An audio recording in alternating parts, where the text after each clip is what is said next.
Hello again. I'm going to read chapter 39 now, called Lazy Laurence. Laurie went to Nice intending to stay a week and remained a month. He was tired of wandering about alone, and Amy's familiar presence seemed to give a home-like charm to the foreign scenes in which she bore a part. He rather missed the petting he used to receive and enjoyed a taste of it again, for no attentions, however flattering, from strangers were half so pleasant as the sisterly adoration of the girls at home. Amy never would pet him like the others, but she was very glad to see him now, and quite clung to him, feeling that he was the representative of the dear family for whom she longed more than she would confess. They naturally took comfort in each other's society, and were much together, riding, walking, dancing, or dawdling, for at Nice no one can be very industrious during the gay season. But, while apparently amusing themselves in the most careless fashion, they were half consciously making discoveries and forming opinions about each other. Amy rose daily in the estimation of her friend, but he sunk in hers, and each felt the truth before a word was spoken. Amy tried to please and succeeded, for she was grateful for the many pleasures he gave her, and repaid him with the little services to which womanly women know how to lend an indescribable charm. Laurie made no effort of any kind, but just let himself drift along as comfortably as possible, trying to forget, and feeling that all women owed him a kind word because one had been cold to him. It cost him no effort to be generous, and he would have given Amy all the trinkets in Nice if she would have taken them, but at the same time he felt that he could not change the opinion she was forming of him, and he rather dreaded the keen blue eyes that seemed to watch him with such half sorrowful, half scornful surprise. All the rest have gone to Monaco for the day. I prefer to stay at home and write letters. They are done now, and I am going to Valrosa to sketch. Will you come? Said Amy, as she joined Laurie one lovely day when he lounged in as usual about noon.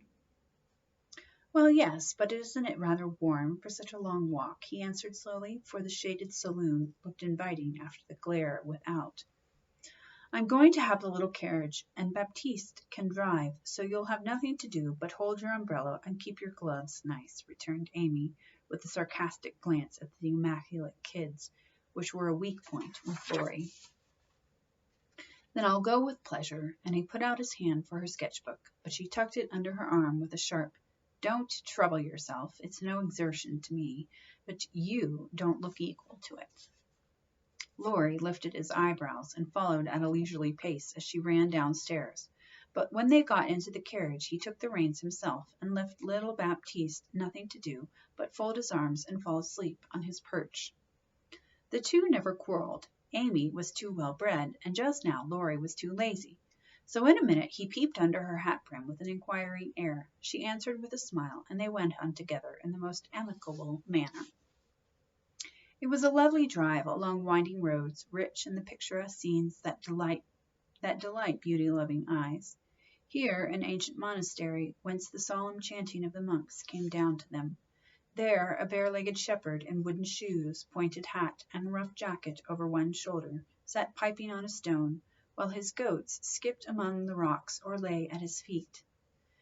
Meek, mouse-colored donkeys, laden with panniers of freshly cut grass, passed by with a pretty girl and a capeline sitting between the green piles, or an old woman spinning with a distaff as she went by.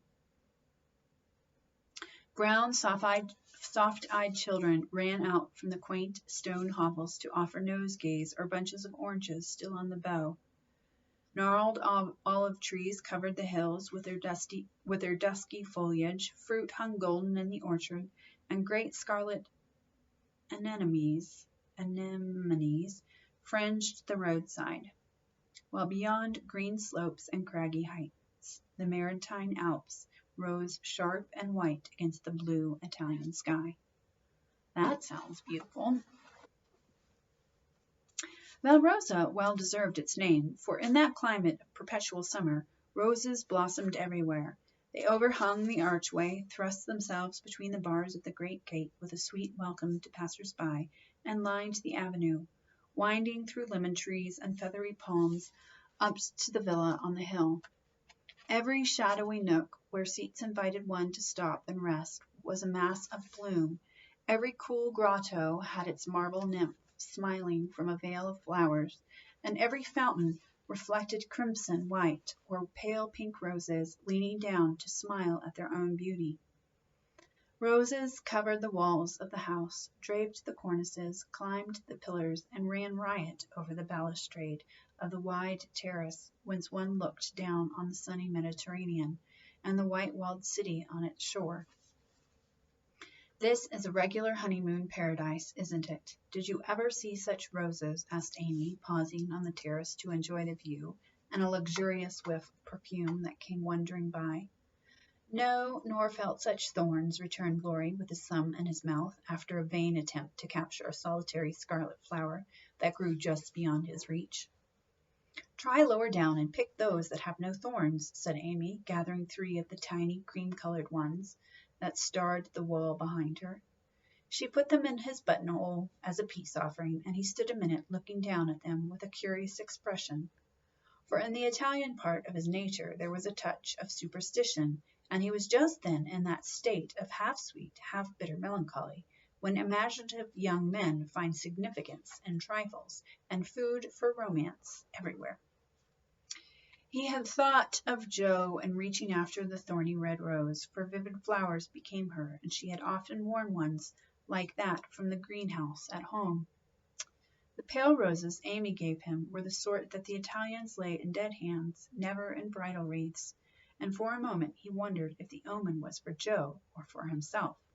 But the next instant his American common sense got the better of sentimentality, and he laughed a heartier laugh than Amy had heard since he came.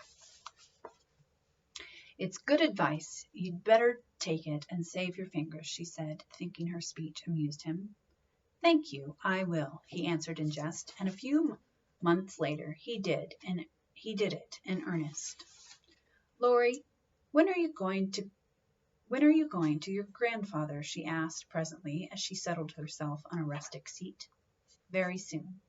"You have said that a dozen times within the last 3 weeks." "I dare say. Short answers save trouble. He expects you, and you really ought to go." "Hospitable creature, I know it." "Then why don't you do it?" "Natural depravity, I suppose." "Natural indolence, you mean. It's really dreadful," and Amy looked severe. "Not so bad as it seems, for I should only plague him if I went, so I might as well stay and plague you a little longer. You can bear it better. In fact, I think it agrees with you excellently," and Laurie composed himself for a lounge on the broad ledge of the balustrade. Amy shook her head and opened her sketchbook with an air of resignation. But she had made up her mind to lecture that boy, and in a minute she began again. "What are you doing just now?" "Watching lizards." No, I mean, what do you intend and wish to do?" "Smoke a cigarette, if you'll allow me." "How provoking you are! I don't approve of cigars, and I will only allow it on condition that you let me put you into my sketch. I need a figure." "With all the pleasure in my life. How will you have me? Full length or 3/4? On my head or on my heels?" "I should respectfully suggest a recumbent posture. Then put yourself in also, and call it dolce far niente." Excuse me.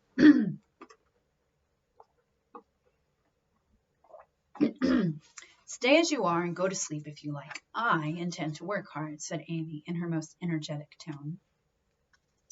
"What delightful enthusiasm!" and he leaned against a tall urn with an air of entire satisfaction. "What would Jo say if she saw you now?" asked Amy impatiently, hoping to stir him up by the mention of her still more energetic sister's name. "As usual. Go away, Teddy, I'm busy." He laughed as he spoke, but the laugh was not natural, and a shade passed over his face, for the utterance of the familiar name touched the wound that was not healed yet. Both tone and shadow struck Amy, for she had seen and heard them before, and now she looked up in time to catch a new expression on Laurie's face. a hard, bitter look, full of pain, dissatisfaction, and regret.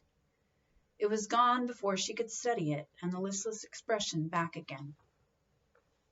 She watched him for a moment with artistic pleasure, thinking how like an Italian he looked, as he lay basking in the sun with uncovered head and eyes full of southern dreaminess, for he seemed to have forgotten her and fallen into a reverie. "You look like the effigy of a young knight asleep on his tomb," she said, carefully tracing the well-cut profile defined against the dark stone. "Wish I was." "That's a foolish wish, unless you have spoiled your life. You are so changed, I sometimes think—" There Amy stopped with a half-timid, half-wistful look, more significant than her unfinished speech. Laurie saw and understood the affectionate anxiety which she hesitated to express, and looking straight into her eyes said, just as he used to say it to her mother, "It's all right, ma'am." That satisfied her and set at rest the doubts that had begun to worry her lately. It also touched her, and she showed that it did by the cordial tone in which she said, "I'm glad of that. I didn't think you'd been a very bad boy, but I fancied you might have wasted money on that wicked Baden-Baden, lost your heart to some charming Frenchwoman with a husband, or got into some of the scrapes that young men seem to consider a necessary part of a foreign tour. Don't stay out there in the sun. Come and lie on the grass here, and let us be friendly, as Joe used to say when we got in the sofa corner and told secrets." Laurie obediently threw himself down on the turf and began to amuse himself by sticking daisies into the ribbons of Amy's hat that lay there. "I'm all ready for the secrets," and he glanced up with a decided expression of interest in his eyes. "I've none to tell. You may begin." "Haven't one to bless myself with. I thought perhaps you'd had some news from home." "You have heard all that has come lately. Don't you hear often? I fancied Joe would send you volumes." "She's very busy. I'm roving about so it's impossible to be regular, you know. When do you begin your great work of art, Raffaella?" he asked, changing the subject abruptly after another pause, in which he had been wondering if Amy knew his secret and wanted to talk about it. "Never," she answered with a despondent but decided air. "Rome took all the vanity out of me, for after seeing the wonders there I felt too insignificant to live, and gave up all my foolish hopes in despair." "Why should you with so much energy and talent?" "That's just why. Because talent isn't genius, and no amount of energy can make it so. I want to be great or nothing. I won't be a commonplace dauber, so I don't intend to try any more." "What are you going to do with yourself now, if I may ask?" "Polish up my other talents, and be an ornament to society if I get the chance." It was a characteristic speech and sounded daring, but audacity becomes young people, and Amy's ambition had a good foundation. Laurie smiled, but he liked the spirit with which she took up a new purpose when a long-cherished one died, and spent no time lamenting. "Good. And here's where Fred Vaughan comes in, I fancy." Amy preserved a discreet silence, but there was a conscious look in her downcast face that made Laurie sit up and say gravely, "Now I'm going to play brother and ask questions. May I?" "I don't promise to answer." "Your face will, if your tongue won't. You aren't woman of the world enough yet to hide your feelings, my dear. I heard rumors about Fred and you last year, and it's my private opinion that, if he had not been called home so suddenly and detained so long, something would have come of it, eh?" "That's not for me to say," was Amy's prim reply, but her lips would smile, and there was a traitorous sparkle of the eye, which betrayed that she knew her power and enjoyed the knowledge. "You are not engaged, I hope?" and Laurie looked very elderly, brotherly, and grave all of a sudden. "No." "But you will be if he comes back and goes properly down upon his knees, won't you?" "Very likely." "Then you are fond of old Fred?" "I could be if I tried." "But you don't intend to try till the proper moment. Bless my soul, what unearthly prudence! He's a good fellow, Amy, but not the man I fancied you'd like." He is rich, a gentleman, and has delightful manners, began Amy, trying to be quite cool and dignified, but feeling a little ashamed of herself in spite of the sincerity of her intentions. I understand queens of society can't get on without money, so you mean to make a good match and start in that way. Quite right and proper, as the world goes, but it sounds odd from the lips of one of your mother's girls. True, nevertheless. A short speech, but the quiet decision with which it was uttered contrasted curiously with the young speaker. Laurie felt this instinctively and laid himself down again with a sense of disappointment which he could not explain. His look and silence, as well as a certain inward self-disapproval, ruffled Amy and made her resolve to deliver her lecture without delay. I wish you'd do me the favor to rouse yourself a little, she said sharply. Do it for me, there's a dear girl. I could if I tried, and she looked as if she would like doing it in the most summary style.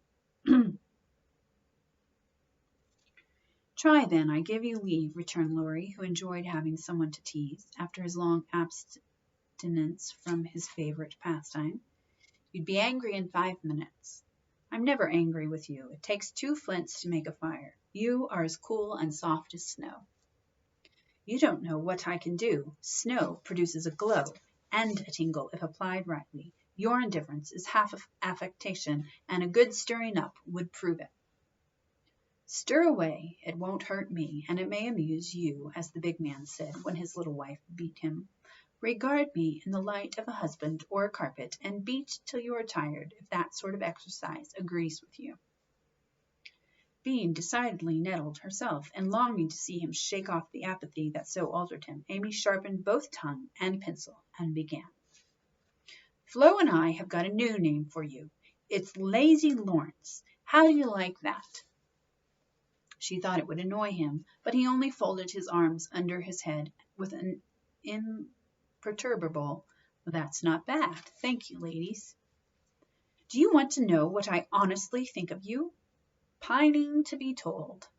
Well, I despise you.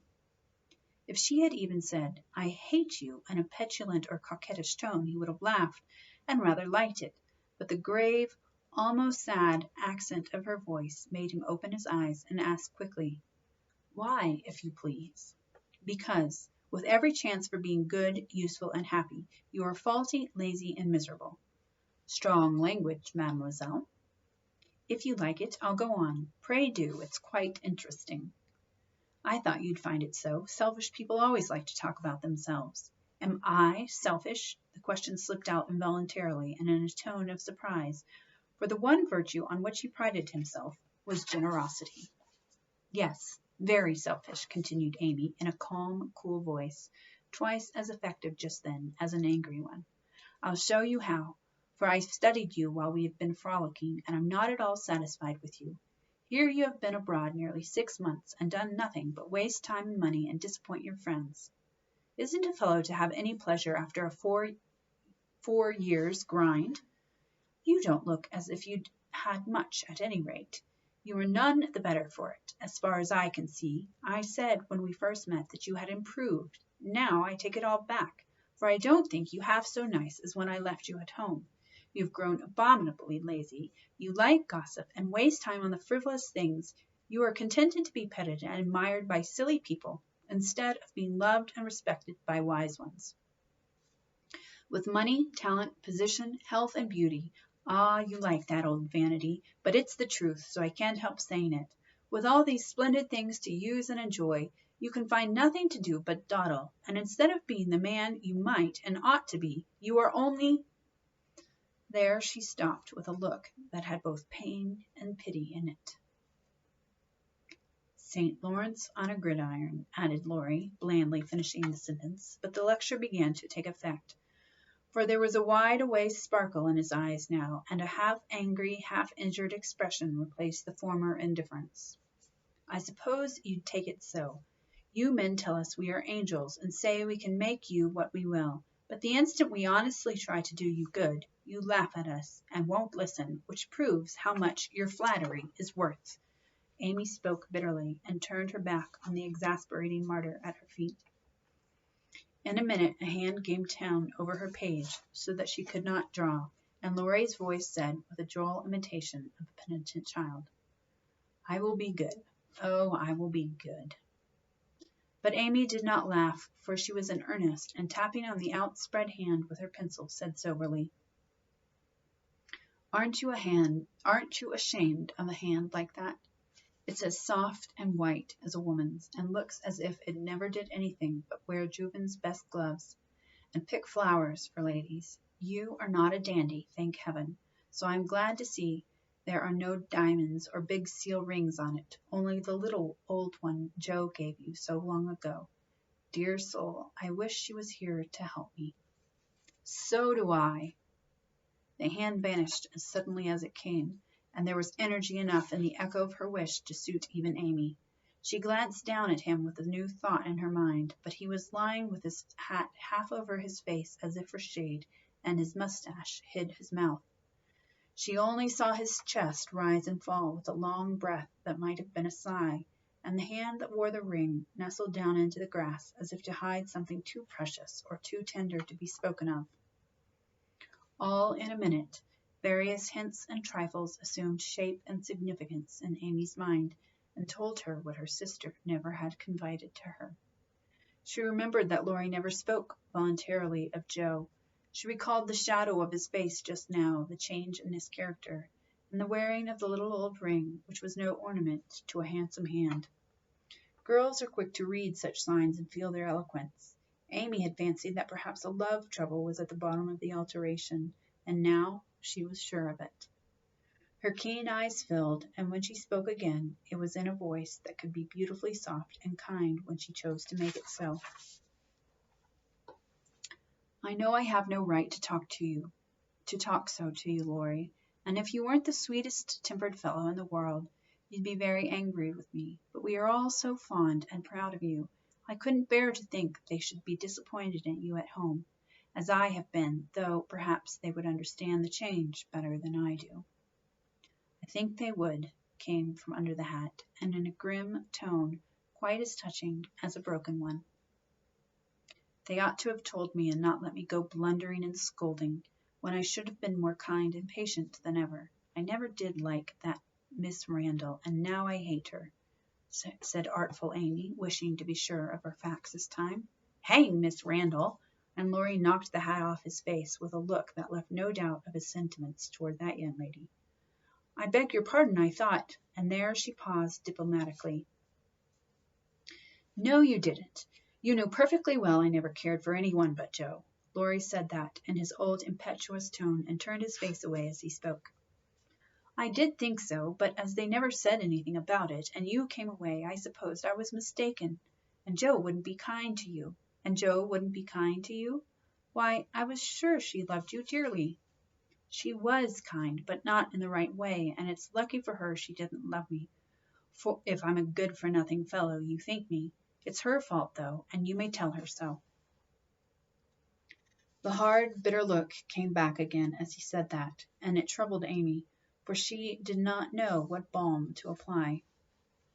I was wrong. I didn't know. I'm very sorry I was so cross, but I can't help wishing you'd bear it better, Teddy dear. Don't. That's her name for me. And Laurie put up his hand with a quick gesture to stop the words spoken in Joe's half-kind, half-reproachful tone. Wait till you've tried it yourself, he added in a low voice, as he pulled up the grass by the handful.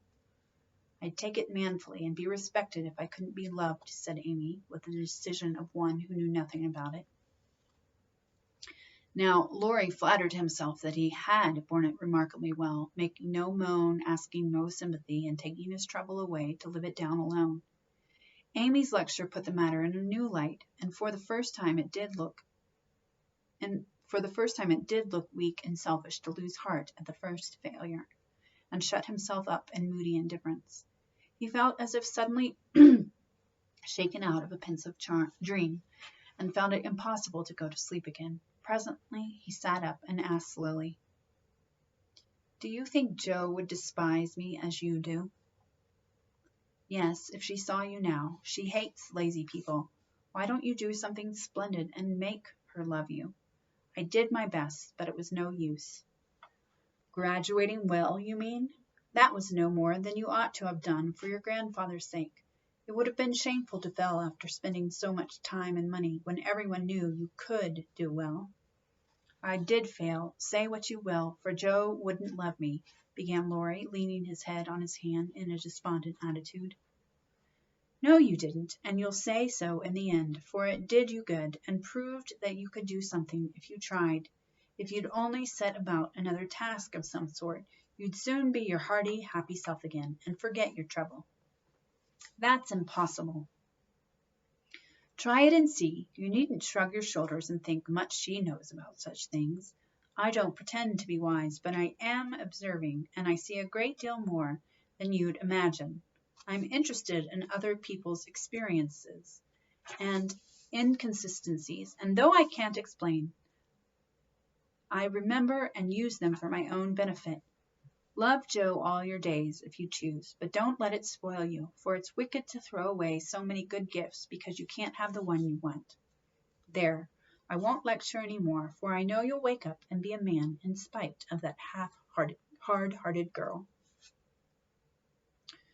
Neither spoke for several minutes. Laurie sat turning the little ring on his finger, and Amy put the last touches to the hasty sketch she had been working at while she talked.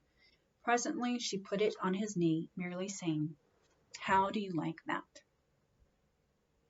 He looked and then smiled, as he could not well help doing, for it was capitally done, the long, lazy figure on the grass with listless face, half-shut eyes, and one hand holding a cigar from which came the little wreath of smoke that encircled the dreamer's head. "How well you draw," he said, with a genuine surprise and pleasure at her skill, adding with a half-laugh, "Yes, that's me. As you are, this is as you were." And Amy laid another sketch beside the one he held. It was not nearly so well done, but there was life and spirit in it which atoned for many faults, and it recalled the past so vividly that a sudden change swept over the young man's face as he looked. Only a rough sketch of Laurie taming a horse. Hat and coat were off, and every line of the active figure, resolute face, and commanding attitude was full of energy and meaning. The handsome brute, just subdued, stood arching his neck under the tightly drawn rein, with one foot impatiently pawing the ground, and ears pricking up as if listening for the voice that had mastered him. In the ruffled mane, the rider's breezy hair, and erect attitude, there was a suggestion of suddenly arrested motion, of strength, courage, and youthful buoyancy. That contrasted sharply with the supine grace of the dolce far niente sketch. Laurie said nothing, but as his eye went from one to the other, Amy saw him flush up and fold his lips together as if he read and accepted the little lesson she had given him. That satisfied her, and without waiting for him to speak, she said in her sprightly way, "Don't you remember the day you played Rarey with Puck and we all looked on? Meg and Beth were frightened, but Joe clapped and pranced, and I sat on the fence and drew you. I found that sketch in my portfolio the other day, touched it up, and kept it to show you." "Much obliged. You've improved immensely since then, and I congratulate you. May I venture to suggest, in a honeymoon paradise, that 5 o'clock is the dinner hour at your hotel?" Laurie rose as he spoke, returned the pictures with a smile and a bow, and looked at his watch as if to remind her that even moral lectures should have an end. He tried to resume his former easy, indifferent air, but it was an affectation now, for the rousing had been more efficacious than he would confess. Amy felt the shade of coldness in his manner, and said to herself, "Now I've offended him. Well, if it does him good, I'm glad. If it makes him hate me, I'm sorry, but it's true, and I can't take back a word of it." They laughed and chatted all the way home, and little Baptiste, up behind, thought that Monsieur and Mademoiselle were in charming spirits. But both felt ill at ease. The friendly frankness was disturbed. The sunshine had a shadow over it, and despite their apparent gaiety, there was a secret discontent in the heart of each. Shall we see you this evening, mon frère? Asked Amy as they parted at her aunt's door. Unfortunately, I have an engagement. Au revoir, mademoiselle. And Laurie bent as if to kiss her hand in the foreign fashion, which became him better than many men. Something in his face made Amy say quickly and warmly, "No, be yourself with me, Laurie, and part in the good old way. I'd rather have a hearty English handshake than all the sentimental salutations in France. Good-bye, dear." And with those words, uttered in the tone she liked, Laurie left her with after a handshake almost painful in its heartiness. Next morning, instead of the usual call, Amy received a note which made her smile at the beginning and sigh at the end. My dear Mentor, please make my adieu to your aunt and exult within yourself, for lazy Laurence has gone to his grandpa like the best of boys. A pleasant winter to you, and may the gods grant you a blissful honeymoon at Valrosa. I think Fred would be benefited by a rouser. Tell him so with my congratulations. Yours gratefully, Telemachus. Good boy, I'm glad he's gone, said Amy with an approving smile. The next minute her face fell as she glanced about the empty room, adding with an involuntary sigh, Yes, I am glad, but how I shall miss him. And that is the end. The next chapter is called The Valley of the Shadow.